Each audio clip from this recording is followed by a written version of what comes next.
이 말씀 부흥이 임해야 에스겔 골짜기의 마른 뼈들, 죽은 그 뼈들이 살아서 큰 군대를 이뤘던 것처럼 살아나는 역사가 일어나게 되는 것입니다. 이 말씀 부흥이 임해야 정말 근본적인 문제가 해결될 수 있어요. 우리가 살아가고 있는 이 시대는 과학이 발달하고 의학도 발달하고 참으로 모든 것들이 다 편리한 이런 시대에 살고 있지만 하나님께서 도와주지 않으면 안 될 일들이 너무 많아요.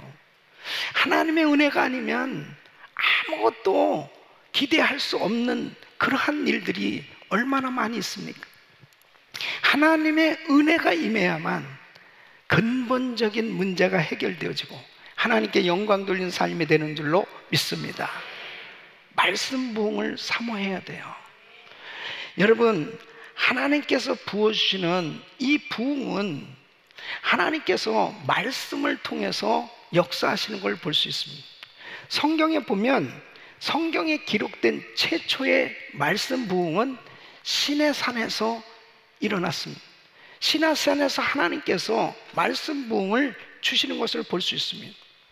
이스라엘 백성들이 430년 동안 애굽에서 종살이를 하다가 하나님께서 이제 애굽에서 노예 생활하는 이 이스라엘 백성들을 이제 구원하시기로 작정하셨습니다.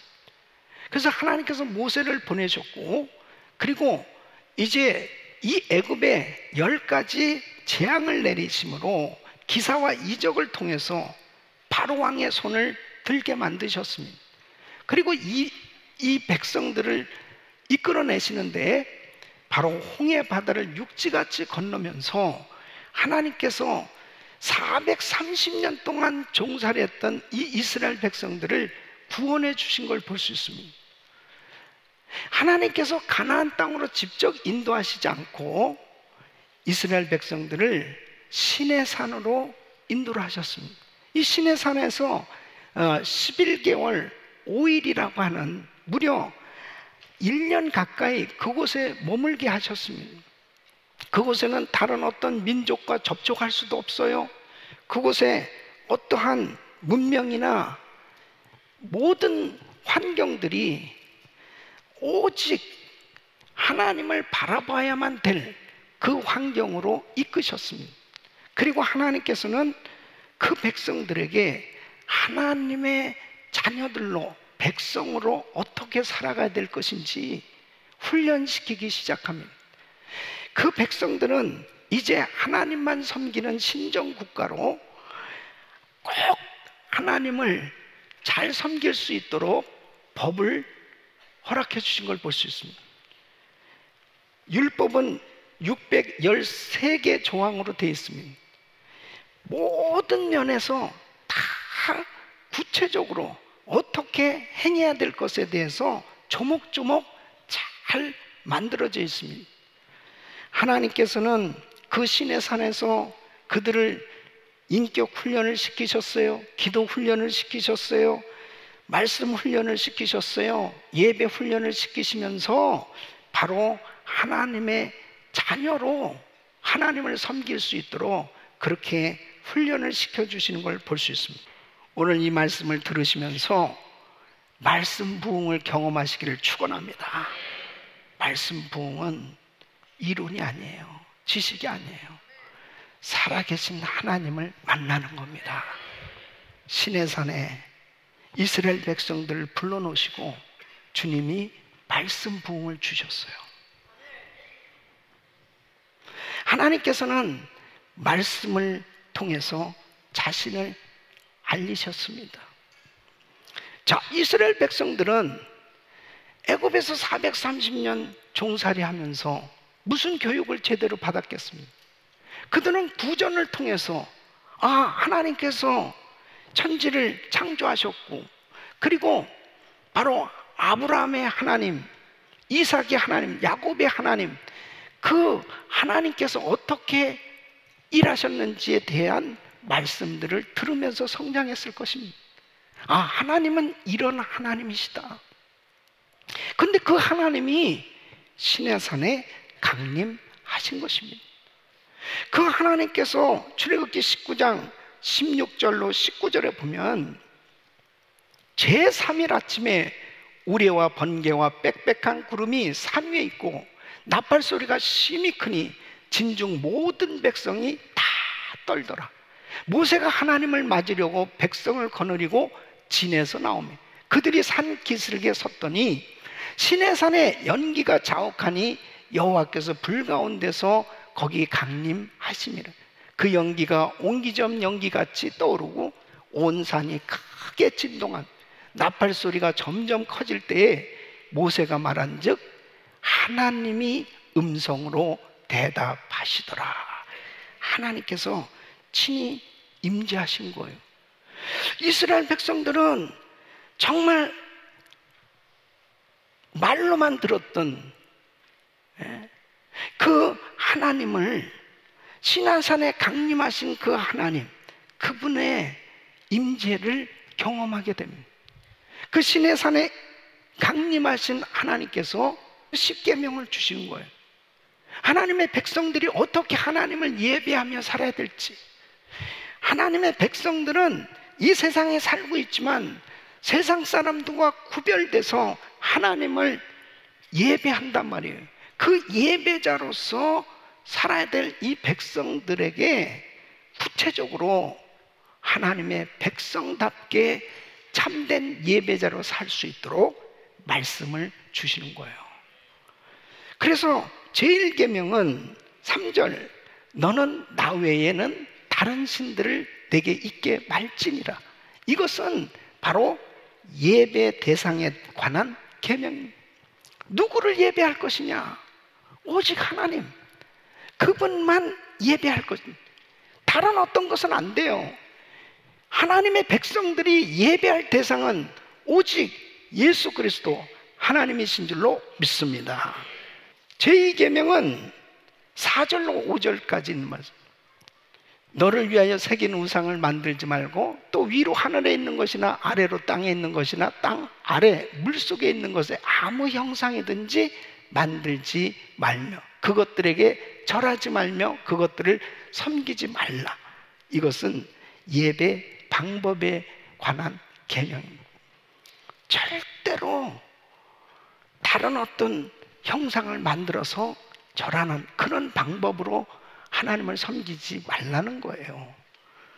오직 하나님만 경배하는데 우상 섬기듯이 그렇게 어떤 형상을 만들어서 절하는 거, 이것은 금하셨습니다. 제3계명은 7절 말씀. 너는 너 하나님 여호와의 이름을 망령되이 일컫지 말라. 이것은 예배 태도에 관한 계명입니다. 여러분, 우리 하나님을 예배할 때 예배자의 태도가 너무 중요한 것입니다. 하나님 앞에 예배를 드릴 때 그분을 온전히 공경하는, 경외하는 그런 마음으로 하나님을 예배하는 사람은 절대로 그분의 이름을 망령되이 일컫는 그런 자세를 가질 수가 없죠. 4계명은 8절 말씀. 안식일을 기억하여 거룩히 지키라. 바로 예배 지킴입니다. 아무리 우리가 바쁘고 할 일이 많아도 주일날, 주님의 날 하나님 앞에 예배 드리는 것, 이건 반드시 지켜야 되는 것입니다. 이것은 하나님을 예배하는 사람의 자세인 거예요. 제5계명은 12절 네 부모를 공경하라. 이것은 예배 교육에 관한 계명입니다. 제6계명은 살인하지 말라. 13절 살인하지 말라. 이건 예배자의 생명관입니다. 자, 7계명은 바로 14절 간음하지 말라. 이것은 예배자의 가정관입니다. 가정이 화목하고 행복한, 정말 부부가 서로 사랑하는데 그 사람이 간음하겠어요? 그러니까 바로 예배자가 어떤 가정 생활을 해야 될 것인지를 알려주신 말씀입니다. 15절은 도둑질하지 말라. 8계명, 이것은 예배자의 소유관에 대해서 말씀하고 있습니다. 또 제9계명은 바로 16절 말씀, 네 이웃에 대하여 거짓 증거하지 말지니라. 이것은 예배자의 언어 생활입니다. 우리의 언어 생활이 어때야 되는, 예배자들은 바로 진실을 말할 수 있는 사람이 돼야 될 줄로 믿습니다. 십계명은 17절 말씀, 내 이웃의 집을 탐내지 말지니, 내 이웃의 소유를 탐내지 말지니. 뭐예요? 바로 예배자의 마음의 자세입니다. 탐심을 갖는 것은 하나님 앞에 바로 범죄하는 것이죠. 그래서 우리 예배자의 마음이 어떠하며 예배자의 생활이 어때야 될 것에 대해서 십계명을 통해서 참된 예배자로 살 수 있도록 이 놀라운 말씀의 은혜를 주신 거죠. 모세를 통해서 하나님은 자신을 계시하셨습니다. 자, 이스라엘 백성들이 이제 하나님의 임재를 경험했을 때 너무나 좋았지만은 무서웠어요. 두려웠어요. 하나님께로부터 말씀을 듣는 것 자체가 너무나 두려웠어요. 그래서 이들은 이렇게 요구합니다. 아니, 그냥 하나님께서 직접 말씀하시는 것보다 모세를 통해서, 하나님 모세에게 말씀을 주시고 모세를 통해서 저희들이 들으면 안 되겠습니까? 출애굽기 20장 18절로 19절 보면, 뭇백성이 우레와 번개와 나팔 소리와 산의 연기를 본지라 그들이 볼 때에 떨며 멀리 서서 모세에게 이르되, 당신이 우리에게 말씀하소서 우리가 들으리이다. 하나님이 우리에게 말씀하시지 말게 하소서 우리가 죽을까 하나이다. 하나님께서는 직접도 말씀하셨지만은 이렇게 이 백성들의 요구대로 모세를 통해서, 선지자를 통해서 하나님께서 말씀을 주셨어요. 근데 여러분, 중요한 것이 뭐냐? 하나님께서 말씀을 직접 주시든 선지자를 통해서 말씀을 주시든 중요한 것은 순종해야 하는 것이 중요한 거예요. 순종. 그러니까 아무리 말씀을 들어도 순종하지 못하면 전혀 삶의 변화가 일어나지 않아요. 하나님의 말씀에 순종이 되어질 수 있기를 바랍니다. 계시된 하나님을 합당하게 섬기도록 하나님께서는 계명과 성막을 주십니다. 그래서 이스라엘 백성들에게 광야에서 하나님이 주신 축복이 성막이에요. 이 성막은 바로 움직이는 예배당이죠. 그래서 하나님을 항상 예배할 수 있도록 하기 위해서 성막을 주셨습니다. 그러니까 이스라엘 백성들에게 큰 은혜와 축복이 뭐냐면 계명과 성막인 것입니다. 하나님의 말씀을 갖게 되고, 그리고 말씀대로 하나님을 섬길 수 있는 성막이 있었습니다. 성막 위에는 항상 구름 기둥과 불 기둥이 있었습니다. 그래서 구름 기둥이 딱 뜨면은 이제 이 이스라엘 백성들이 움직이라, 그런 이제 하나님의 사인이에요. 그러면 성막을 걷어가지고 이제 구름 기둥이 움직이는 대로, 불 기둥이 움직이는 대로 가는 거예요. 그러면 이제 구름 기둥이 서면 그 자리에 멈추게 되죠. 그러면 성막을 그곳에 세우고 성막을 중심으로 모든 12지파의 살 수 있는 텐트가 다 쳐지게 되는 거예요. 그러니까 항상 성막을 중심으로 사는 것입니다. 예배 중심으로, 성전 중심으로 살 수 있도록 그렇게 은혜를 주신 것입니다. 여러분, 우리가 이 세상을 살아가면서 가장 중요한 것이 뭐냐? 하나님 앞에 예배 드릴 수 있는 이런 하나님의 그리고 하나님 앞에 예배 드리는 것을 통해서 하나님의 임재를 경험하는 것, 이것이 가장 중요한 것인 줄로 믿습니다. 두 번째는 하나님은 말씀을 통하여 이스라엘의 정체성을 가르쳐 주셨습니다.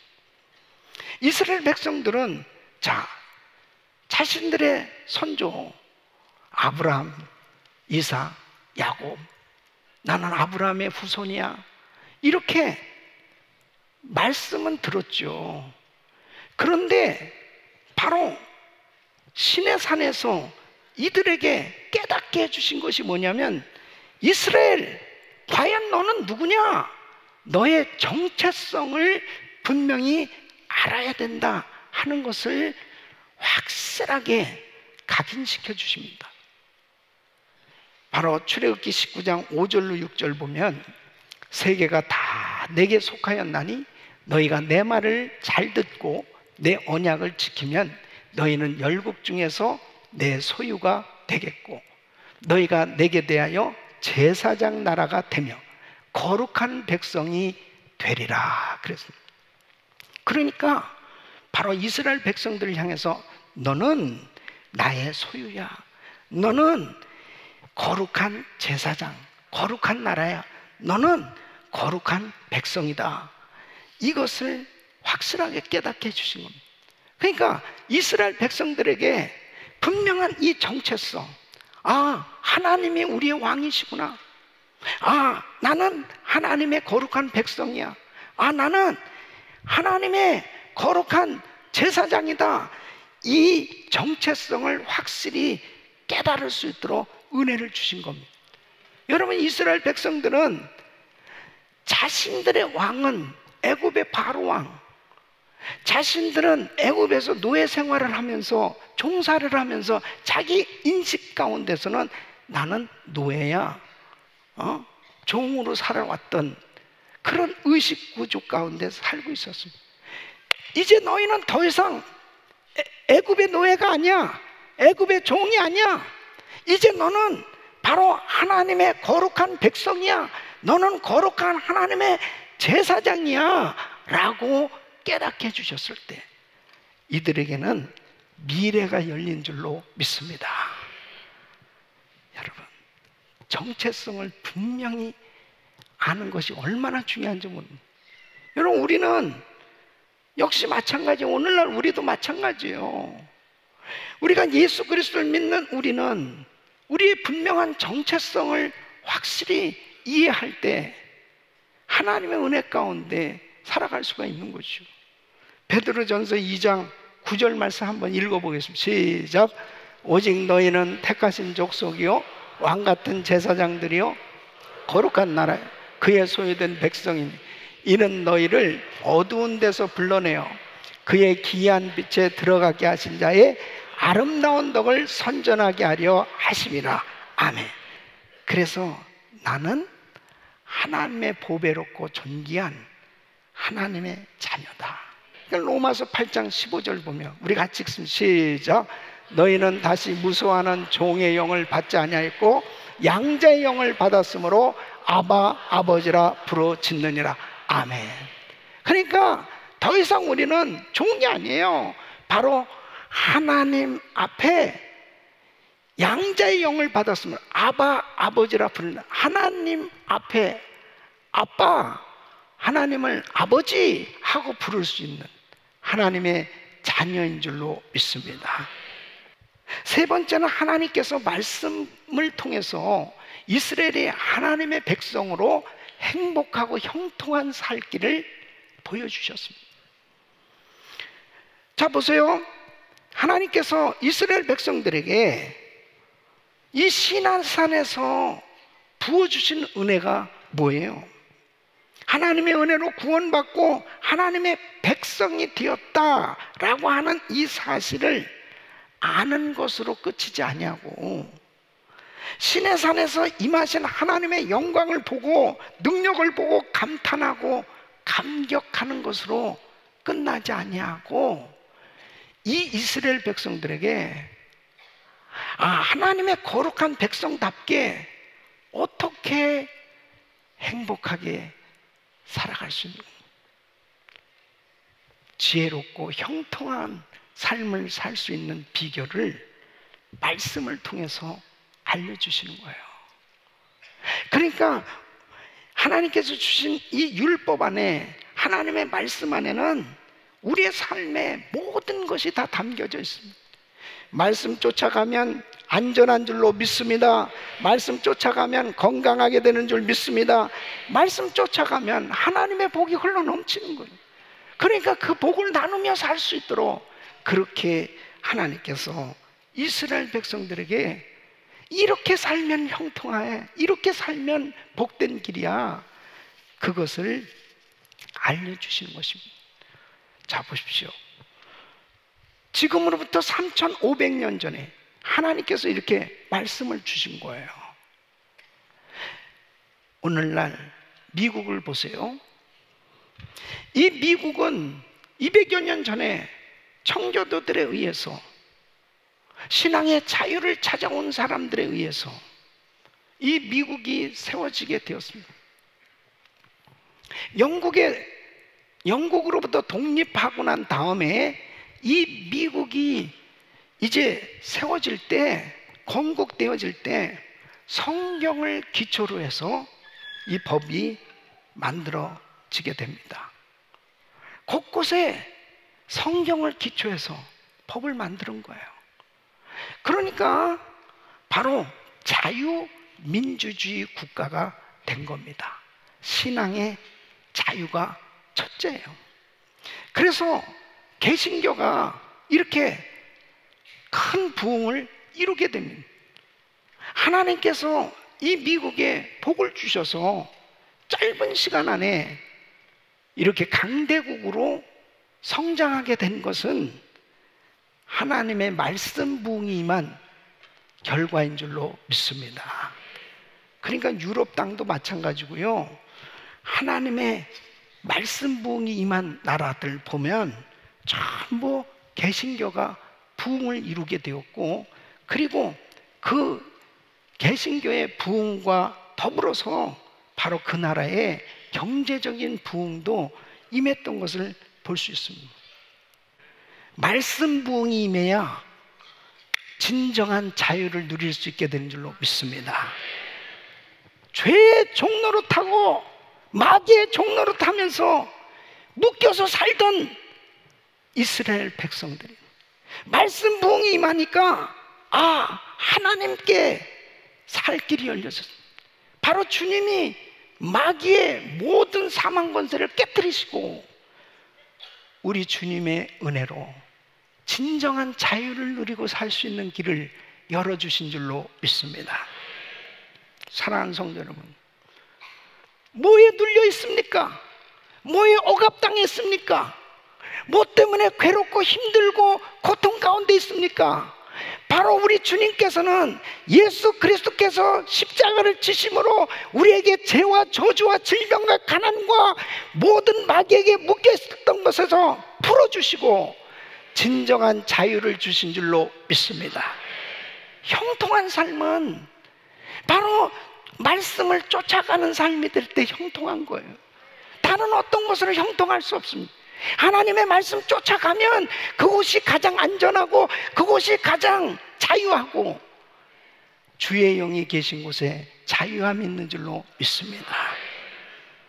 이스라엘 백성들에게 너는 더 이상 애굽의 종이 아니야. 너의 왕은 더 이상 바로 왕이 아니야. 너는 하나님의 백성이야. 하나님의 자녀야. 하나님 자녀답게 말씀만 쫓아가. 나만 예배해. 그러면 너의 삶은 안전 형통하리라. 바로 주님이 시내 산에 이스라엘 백성들을 불러놓고 바로 그들에게 말씀 부흥을 주시는 것입니다.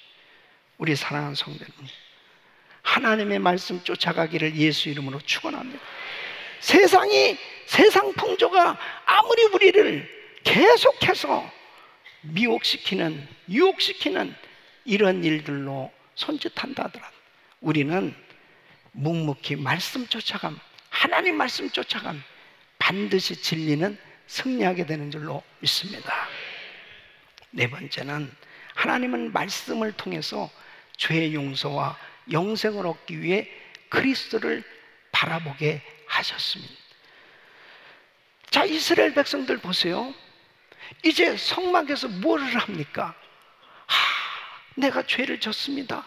그러면 양을 데리고 옵니다. 그럼 제사장이 양을 잡아서 이제 그의 죄를 사해주기 위해서 제사를 드리는 거예요.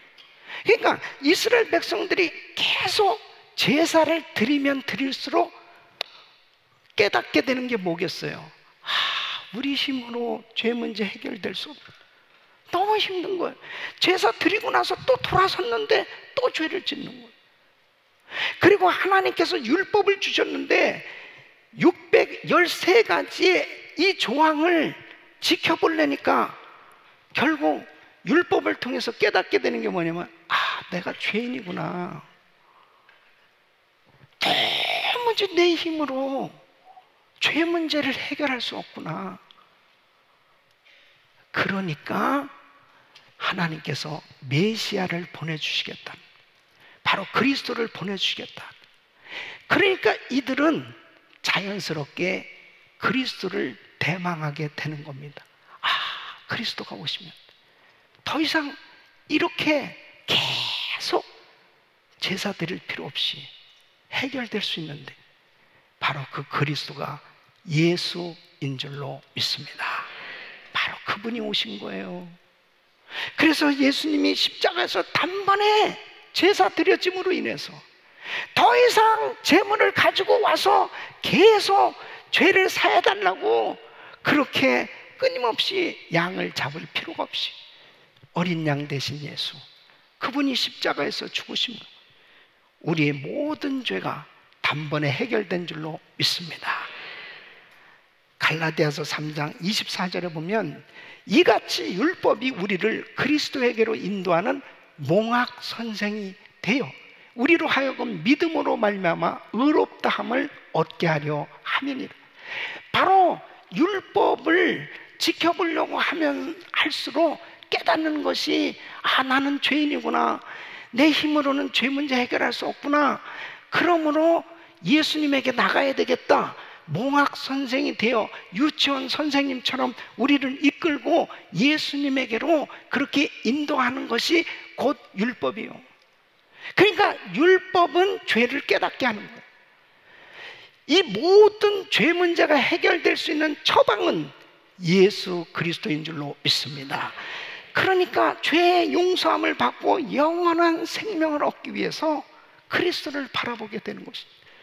사랑하는 성도 여러분, 바로 우리는 다시 오실 예수님을 바라보며 그 영원한 천국에서 받을 상급을 바라보며 주님 앞에 날마다 충성해야 될 줄로 믿습니다. 말씀 부흥이 오면 주님을 대망하지 않을 수 없어요. 그 천국을 사모하지 않을 수 없어요. 그곳에서 받을 그 상급을 바라보지 않을 수 없어요. 이 땅에서 허송세월하면서 살 수가 없어요. 그냥 막연하게 살 수가 없어요. 적당하게 살 수가 없어요. 그냥 안일하게 살 수가 없는 거예요. 바로 말씀 부흥이 임하면 나이가 젊다, 나이가 많다, 이런 것들이 다 상관이 없어져요. 바로 내가 건강하다, 내가 병들었다가 상관이 없어져요. 말씀 부흥이 임하면 예수가 보여지는 거예요. 바로 그분을 쫓아가는 삶이 되어지는 것입니다. 내가 누구냐? 자신의 정체성, 나는 보배롭고 존귀한 하나님의 자녀, 하나님의 말씀을 따라가는 인생이 형통한 삶이 되어지는 거예요. 안전한 삶이 되어진다는 사실을 깨닫고 세상과 구별된 삶이 되는 줄로 믿습니다. 다시 오실 예수, 바로 그 주님의 재림을 사모하면서 하늘나라의 상급을 쌓는 그런 복된 삶이 될 줄로 믿습니다. 우리 사랑하는 성도 여러분, 말씀 부흥을 사모하세요. 그리고 주저앉은 사람은 다시 일어나야 됩니다. 다시 회복돼야 돼요. 그리고 하나님 앞에 저 영원한 천상을 바라보면서 최선을 다해서 달려갈 때 우리 인생은 우리 성령님이 우리를 붙들고 계시기에 날마다 승리하는 삶이 될 줄로 믿습니다.